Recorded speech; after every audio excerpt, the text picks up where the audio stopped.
Selamat sore saudara, hari ini hari Sabtu. Waktu luang untuk berbagi ilmu bersama teman-teman semua pendengar setia di Wol Haryono Chansan Setio Haji Riono Jumari. Hari ini saya akan menyampaikan tentang kebutuhan listrik nasional dan solusi energi terbarukan. Jadi gini saudara, memang saya tidak menyebutkan tentang jumlah, tentang data. Tapi intinya begini, di tengah perkembangan pesat teknologi dan industri di Indonesia, kebutuhan akan listrik semakin meningkat. Meningkatnya jumlah penduduk, urbanisasi, perkembangan industri, memicu lonjakan permintaan energi. Saudara, kalau listrik tersedia 24 jam, artinya multiplier efeknya banyak. Tukang las bisa memakai energi listrik untuk las, bahkan penjual kelontong bisa 24 jam. Kita bisa saja bekerja keras, tapi kalau daya dukungnya tidak ada, kurang bagus. Artinya tidak memenuhi syarat. Saudara, saya sering googling tentang pembuatan bom atom ya terutama. Memang sangat menakutkan. Pada waktu itu di Nagasaki sama Hiroshima sudah terkena bom atom. Tapi sesungguhnya waktu itu konon Amerika Serikat juga cuma punya dua. Tapi proksinya terhadap Jepang seolah-olah punya banyak. Sehingga Jepang terpaksa menyerah tanpa syarat terhadap sekutu. Nah saudara, hari-hari ini kita mendengar berita tentang pembuatan nuklir di Iran. Tapi sesungguhnya innamal a'malu binniyat lagi. Apakah Iran betul-betul mengembangkan nuklir? Tentu saja bisa jadi mengembangkan. Karena apa? Kalau doktrin pertahanan diri untuk kita, otomatis kita perlu. Paling tidak negara lain tidak akan memaksakan kehendak terhadap Indonesia. Nah sekarang gini saudara, sebenarnya bom di Rusia mungkin kisaran ada sekitar 14-an ribu gitu, nuklirnya. Tapi sesungguhnya itu akan membawa manfaat. Karena apa? Energi yang ada di bom itu nanti akan menjadi limbah. Nah, limbah nuklir itulah yang nanti akan dijadikan sebagai listrik. Jadi sebenarnya tidak ada masalah gitu. Berita terakhir di Muria, Jawa Tengah akan ada pembangkit listrik tenaga nuklir. Banyak yang protes, Walhi, Wahana Lingkungan Hidup, Greenpeace katanya tidak akan merusak lingkungan. Saya pikir tidak. Karena apa? Memang ada kecelakaan seperti Chernobyl. Tapi yang namanya nuklir banyak gunanya. Di antaranya untuk penyinaran untuk membantu operasi seperti operasi katarak atau operasi penyinaran terhadap kanker. Nah gini, sesungguhnya Indonesia perlu memiliki pembangkit listrik tenaga nuklir. Tapi itu kita harus beli, padahal bahan kita banyak. Sebagai contoh begini, ada batu ya, batu yang bisa menghasilkan api, namanya batu api. Kalau di Papua ada batu api.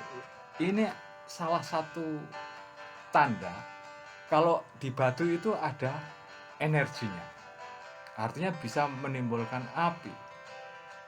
Ada unsur uranium, bisa jadi unsur plutonium.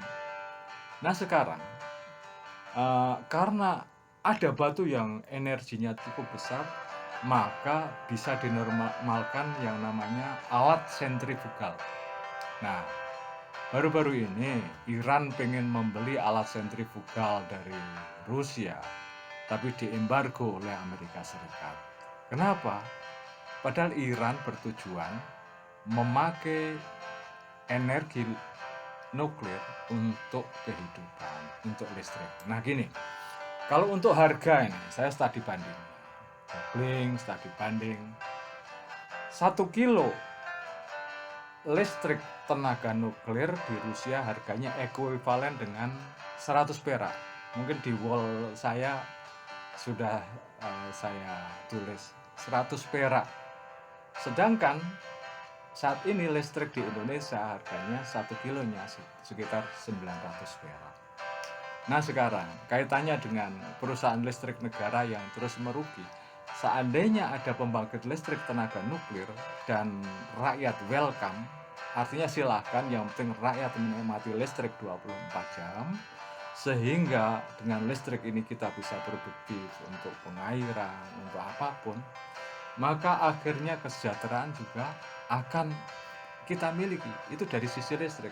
Nah kalau saya presiden, misalnya saya membuat sodetan itu, aliran 84.000, kalau satu kampung ya, satu desa satu, maka ada 84.000 listrik tenaga air mikrohidro. Memang kecil ya, sekitar 5 kiloan gitu.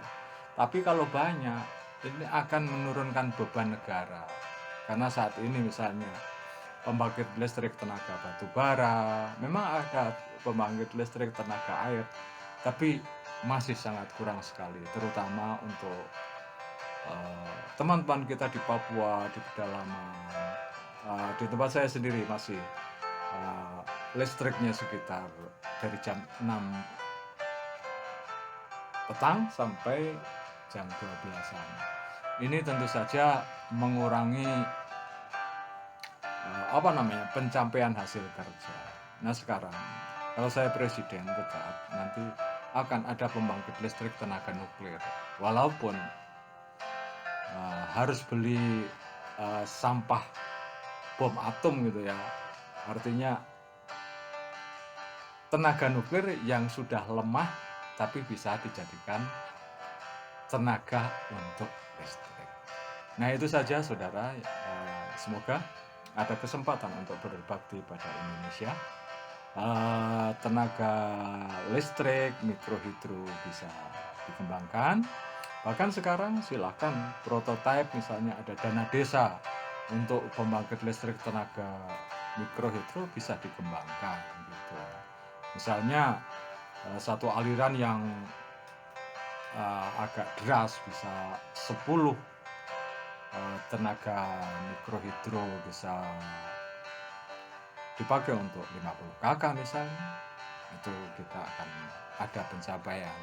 Artinya kita ini harus belajar sesuatu dari alam, karena sesuatu yang dari alam itu akan sustain, akan berkelanjutan. Tidak ada sesuatu yang dari alam akhirnya memforsir tenaga kita untuk mencari listrik alternatif baru. Saudara, banyak yang ingin saya katakan pada saudara semua. Ini sebuah pemikiran dan insya Allah untuk Indonesia yang lebih baik. Selamat bekerja.